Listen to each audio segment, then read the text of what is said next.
काही वेळातच आपण ज्यांची आतुरतेने वाट पाहतात ते सन्मान्य राजसाहेब यांचं आगमन होईल। तत्पूर्वी संदीपजी खांबे आंबेडकर राइट्स युनायटेड अलायन्सचे युवा नेते आहेत, त्यांना मी विनंती करतो की त्यांनी 2 मिनिटात आपलं मनोगत व्यक्त करायचं आहे। रयतेचे राजे छत्रपती शिवाजी महाराज, आरक्षणाचे जनक राजश्री शाहू महाराज आणि ज्यांनी आपल्या लेखणीच्या जीवावर या देशाचं भाग्य लिहिलं ते महामानव डॉक्टर बाबासाहेब आंबेडकर यांच्या विचारांना आणि स्मृतींना विनम्र अभिवादन। आजच्या सभेला उपस्थित सर्व मान्यवर आणि आमचे लाडके उमेदवार, ठाणे शहरातील सर्वच उमेदवार आणि त्यात करून आमचे अविनाश जाधव, आज त्यांनी एक खंत बोलून दाखवली की सकाळी उठलो आणि ब्राह्मण समाजाचा पाठिंबा ब्राह्मण समाजाच्या आमदाराला मिळालेला आहे, खेदाची बाब आहे।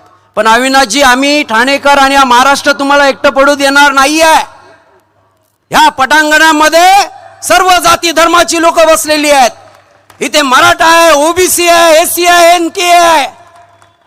हा खंड महाराष्ट्र तुमच्या पाठीशी आहे, ठाणेकर तुमच्या पाठीशी आहे। जातीय निकषातून जर कोणी मतदान ठरवत असेल तर प्रथमतः आम्ही त्याचा इथे निषेध करतो, कारण आपल्याला अखंड महाराष्ट्र घडवायचा आहे। आज डॉक्टर बाबासाहेब आंबेडकरांनी सांगितलं, ही जर घटना मी लिहिलेली आहे कितीही चांगली असली तरी हिला राबवणारे हात जर चांगले नसतील तर ही घटना कामाची नाहीये। आणि जर कामाची घटना राहिली नाही तर तुम्हाला रस्त्यावर येऊन बंड करावं लागेल आणि जनतेच्या हक्कासाठी लढावं लागेल। आणि त्याच आदर्शावर माननीय राजसाहेब ठाकरे, अविनाशजी जाधव आणि मनसेचे कार्यकर्ते रस्त्यावर उतरून सर्व समाजाला आणि सर्व जाती धर्माला न्याय देत आहेत। आज आम्ही अविनाश जाधव पाहिला की डोळ्यासमोर असा तो धावताना कलेक्टर ऑफिस मध्ये घुसताना, ठाणे महानगरपालिकेमध्ये घुसताना पाहतो।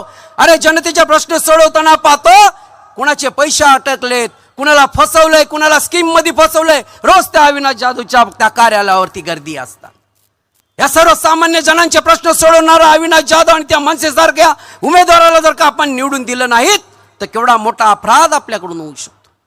कर्मवीर सुनील खांबे साहेब ठाणे शहरामध्ये काम करत असताना, कर्मवीर उपाधी प्राप्त असताना गेले 35 वर्षाचं काम अविनाश जाधवांसाठी आणि त्यांच्या या सर्व उमेदवारांसाठी त्यांनी समर्पित केलेलं आहे। आज ठाणे शहरातून संपूर्ण समाजाचा पाठिंबा अविनाश जाधवांना आहे। मी सांगतो, बोलायचं तर भरपूर वेळ कमी आहे। माझ्या माता बहिणींनो, एक विचार करा, हे जे सरकार आहे हे सरकार आपल्याला किती फसवतोय बघा। आपण आपल्या मुलांना डॉक्टर करू पाहतो, इंजिनियर करू पाहतो, परंतु एक विचार करतो का आपण आपल्या मुलांना घडवल्यानंतर आपण कोणाच्या ताब्यात देणार आहोत, कुठल्या व्यवस्थेच्या समोर उभा करणार आहोत? अहो, या राजकारणी लोकांनी महाराष्ट्राची थट्टा लावलेली आहे। आम्ही योजना दिली, आम्ही करेक्ट कार्यक्रम केलेला आहे, कशी कशी थट्टा आपल्या समोर चाललेली आहे। अहो, योजना द्यायची असते तर एखाद्या मजुराला ज्याला पेन्शन नाहीये, वृद्धांना द्या, आई त्या आजी आजोबा योजना काढा। अरे कितीतरी भगिनी खुश होतील, कितीतरी माता खुश होईल की ज्यांना औषध पाण्याचा पण खर्च नाही, त्यांच्या खात्यामध्ये आज 2-2 हजार रुपये येत आहेत। मला अपेक्षा आहे मनसेच्या सरकारकडून, येणाऱ्या सरकारकडून, कारण राजसाहेब ठाकरे ठरवतील त्याच्याच सरकार येईल। महाराष्ट्रात समीकरण आहे ते आज मी सांगतो, ते लिहून घ्या। आणि ज्या ज्या योजना येतील त्या जनहिताच्या असतील। या महाराष्ट्राला विचारांची गरज आहे, कुठल्या आमिषांची गरज नाहीये। बांधवांना वेळ कमी आहे, मला बोलायचं भरपूर होतं, परंतु जाता जाता एक सांगीन, कटेंगे तो बटेंगे, तो कटेंगेचा नारा आता गुंजवायला लागलेला आहे। अरे ज्या महाराष्ट्रामध्ये फुले शाहू आंबेडकर छत्रपती शिवाजी महाराजांचा जन्म झाला, ज्या महाराष्ट्राला बघून अखंड देश घडतोय, या महाराष्ट्राचा आदर्श या अखंड देशामध्ये जातोय, आणि ज्या महाराष्ट्र जणांनी ह्या देशातून इंग्रजांपासून मोगलांपासून सगळ्यांना छाताडावर घेऊन हद्दपार केलं, त्या महाराष्ट्राच्या जनतेला हे घाबरवण्याचा प्रयत्न करतायत। एवढा कमकुवत महाराष्ट्र आमचा कधी नव्हता आणि कधी असणार नाहीये। हा अखंड महाराष्ट्र सर्व जाती धर्मांना घेऊन सोबत जाणार आहे। हम बटेंगे भी नहीं और कटेंगे भी नहीं। हम अविनाश जाधव और राज ठाकरे साहब के पार्टी को इस साल इस महाराष्ट्र के राजनीति के केंद्र स्थान पे लाके रहेंगे।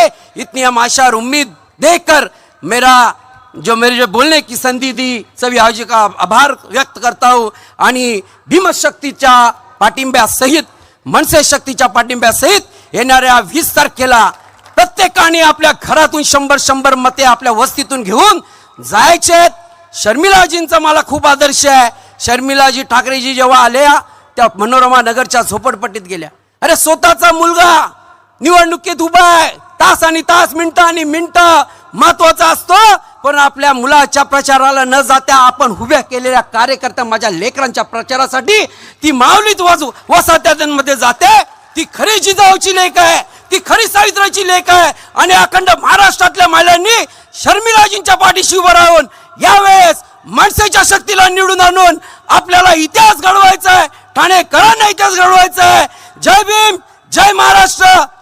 बोला भीमशक्ती मनसा शक्तीचा, भीमशक्ती मनसा शक्तीचा, छत्रपती शिवाजी महाराजांचा, डॉक्टर बाबासाहेब आंबेडकरांचा.